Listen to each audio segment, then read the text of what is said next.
نکل کے صحرا سے جس نے روما کی سلطنت کو الٹا دیا، سنا ہے یہ قدسیوں سے میں نے، وہ شیر پھر ہوشیار ہوگا، وہ شیر پھر ہوشیار ہوگا۔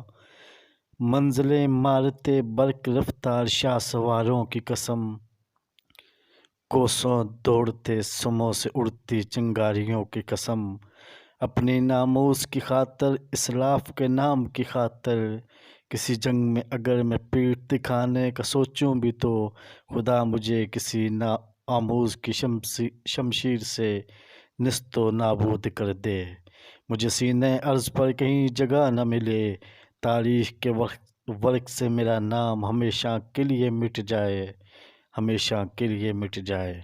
معزز ویورز، ارطغرل غازی، یہ وہ نام ہے جس نے 21ویں صدی کے نوجوانوں کو اپنے سحر میں لے لیا ہے، جس نے خانہ کعبہ میں حجاج کرام کی میزبانی کا فریضہ بھی انجام دیا۔ تاریخ کے اوراق کو اگر ہم ڈھونڈنا شروع کر دیں تو ہمارے آنے والے مستقبل کو بدل سکتی ہے۔ ارطغرل غازی ترکی کا بنایا ہوا وہ ڈرامہ ہے جس کو پسند کرنے والے دنیا بھر میں موجود ہیں، اور انہی میں سے ایک پاکستان کے وزیر اعظم عمران خان ہیں، جو کہ اس ڈرامے سے اس حد تک متاثر ہوئے انہوں نے سرکاری ٹیلی ویژن کو ہدایت جاری کی اس ڈرامے کو اردو میں ڈب کر کے دکھایا جائے۔ لیکن ارطغرل غازی ہے کون؟ یہ کہانی در حقیقت 13ویں صدی کی کہانی ہے۔ اس کہانی کا آغاز اس وقت ہوتا ہے کہ جب چنگیز خان ایک مضبوط حکمران کے طور پر منگولوں کی فوج کے ساتھ وسطی ایشیا کے علاقوں پر بار بار حملے کر کے ان کو تاراج کر رہا تھا۔ اس دوران ان کا دائرہ اختیار خوارزم تک پھیل چکا تھا، جہاں پر انہوں نے سلجوقی حکومت کو بھی تاراج کر کے اس کا خاتمہ کر دیا۔ دیگر بہت سارے قبائل کی طرح کائی قبیلہ بھی اپنی جان بچا کر بھاگا اور ان کا رخ ترکی کی جانب تھا۔ یہ قبیلہ جس کا سربراہ سلیمان شاہ تقریباً 400 گھرانوں پر مشتمل تھا۔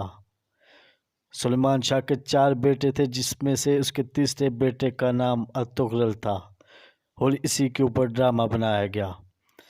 اس وقت میں مسلمان اور عیسائیوں کے درمیان بھی صلیبی مارکائی جاری تھی۔ مسلمانوں کی حکمرانی علاء الدین خلجی کے ہاتھ میں تھی۔ کائی قبیلے کو بھی مسلمان قبیلہ ہونے کے سبب عیسائیوں کی جانب سے کافی مخالفت کا سامنا کرنا پڑا، جو کہ اس وقت مزید بڑھ گئی جب ایک سلجوقی شہزادے اور اس کی بہن کو ارطغرل نے اپنے قبیلے کی پناہ میں لے لیا۔ یہی لڑکی بعد میں ارطغرل کی شریک سفر بنی، جسے حلیمہ سلطان کے نام سے دنیا جانتی ہے۔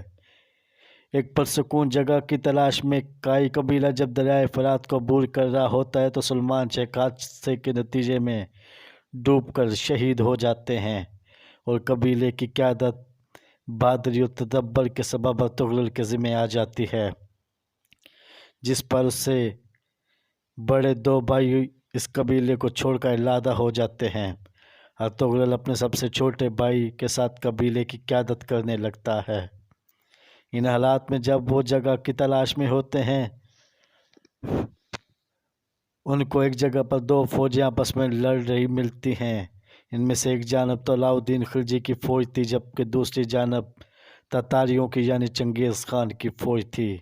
اس وقت کائی قبیلے نے ارطغرل کی سربراہی میں علاء الدین کی فوج کا ساتھ دیا، جو کہ جنگ ہار رہی تھی، مگر کائی قبیلے کے 444 جنگجوؤں کی اس بہادری سے لڑے کہ انہوں نے علاء الدین کی فوجوں کو اس جنگ جتوانے میں اہم کردار ادا کیا، جس پر علاء الدین نے خوش ہو کر کائی قبیلے کو ایک پہاڑ کے کنارے پر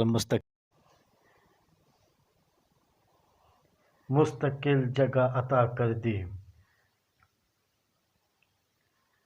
سلجوقی شہزادی حلیمہ خاتون کے ساتھ شادی کے نتیجے میں اللہ تعالیٰ نے ارطغرل کو 4 بیٹوں سے نوازا، جن میں سب سے چھوٹا بیٹا عثمان اول ہی وہ انسان تھا جس نے اپنے والد کی فتوحات کا سلسلہ آگے بڑھاتے ہوئے اس سلطنت عثمانیہ کی بنیاد رکھی،